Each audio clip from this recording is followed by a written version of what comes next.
If you've been watching my channel at all, you know I live here in Greenville, South Carolina, and I absolutely love it here. Our family decided to relocate here because we thought it was just the perfect place for us. But there are some things you should know about Greenville, South Carolina, and maybe why you would not want to move here. Hi, I'm Evan Whaley, your favorite Greenville realtor. So you already heard, I love Greenville, but this video is not going to be about all the amazing things. This is going to be the nitty-gritty stuff that you should know if you're thinking about moving here that you really should consider before you actually pick up your bags and make the move. So the first thing that I have to mention is actually really prevalent right now as I'm filming this in the spring is the pollen. The pollen here can be really rough. The seasonal allergies can really get to people. I've found, because we've helped over 100+ people relocate to Greenville, South Carolina, that it takes them normally a season or two before they can get adjusted. And some people just never fully get adjusted. The pollen here is just real. But the great thing about it is, of course, it makes all the flowers bloom and creates a lot of that natural beauty that's outdoors, but you gotta live with it being all over your car. You gotta live with the sneezing. You gotta live with some of the effects that pollen creates. The second thing that I would say kind of is a pro in some ways, but you gotta know about the negative of it as well. People will always say, hey, I kind of want a little bit of a slower pace of life. Like, that resonates through everything here in Greenville, South Carolina in a lot of ways. If you're gonna go to a restaurant, you're gonna spend more time waiting than you will in some of the other areas of the country. People are gonna wanna talk to you. Your waiter and waitress are gonna just be a little bit more like personable, which is gonna take longer to have your meal. So just expect that. Some of the places and things just move slower here in the South and here in Greenville, South Carolina. So just expect that the things you're normally accustomed to if you're relocating outside of the Southeast will probably just take longer than what you're used to.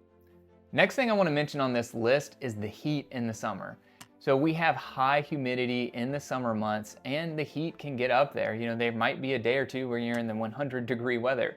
If you're moving from Florida or Texas or some of those places, you might be like, hey, that's actually a cool down from what I'm used to. But from people moving from the Northeast or the Midwest or the West Coast, this will be a very different climate for you. The humidity is high in the summer months in Greenville. In South Carolina, there's normally humidity throughout the entire year.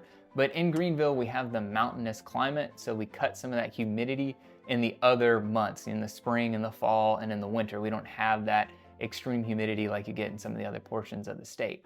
But in the summer months, it can get really hot and it is humid, so it is something you should know about. Next thing I've got to mention is we've got a hot, humid climate. What does that lead to? Bugs.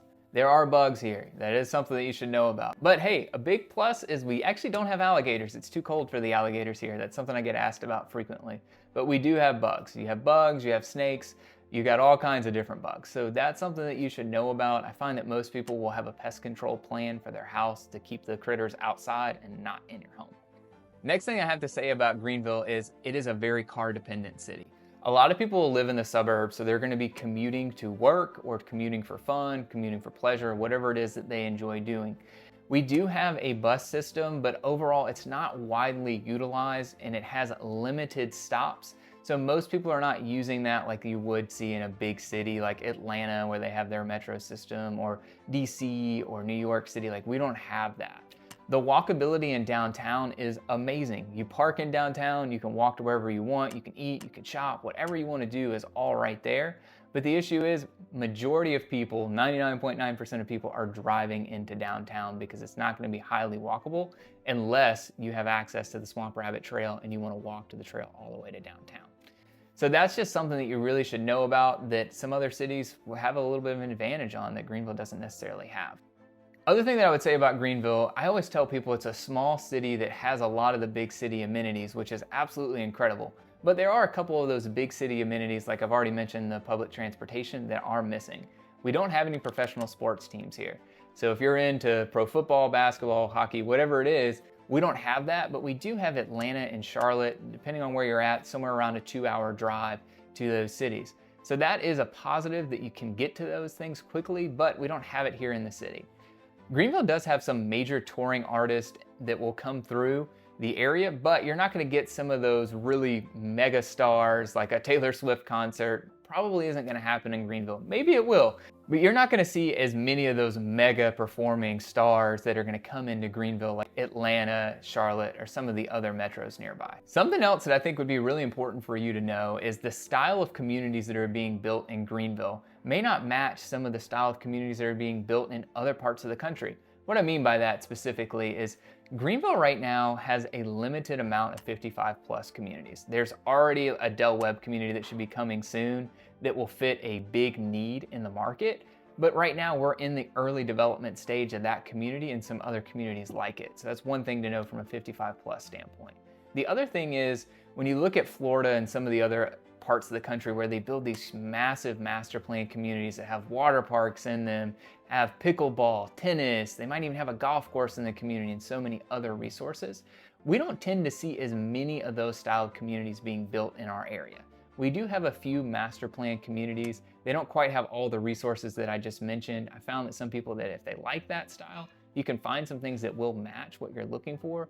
But overall, that doesn't tend to be the style of community that we build here. So that's just something you really should keep in mind if that's really important in your home search. And my last point here is, although South Carolina ranks as one of the most affordable states to live in, and Greenville actually ranks below the national average for cost of living as well, Greenville is one of the most expensive places to live in the entire state. So if you're looking for the most affordable place in the state of South Carolina, Greenville isn't it. There's also tons of areas where you can find $1 million plus homes in Greenville, South Carolina. Some of the really desirable areas I have found can really get up there in price point. Now again, compared to some of the really desirable areas in some of the other larger metros, Greenville is going to be much more affordable, but I just like to set the right standards for people that Greenville isn't dirt cheap by any means. Overall, the affordability is here and it is strong for a lot of people moving from other parts of the country. But of course, affordability is all subjective. So make sure you do some great research to your specific scenario, and we're happy to help you out with determining that and what price points and what things look like in Greenville, South Carolina. There you have it. There's some of the reasons why you may not want to move to Greenville, South Carolina. Of course, I live here. I love it here. We help tons and tons of people move to the area every single year.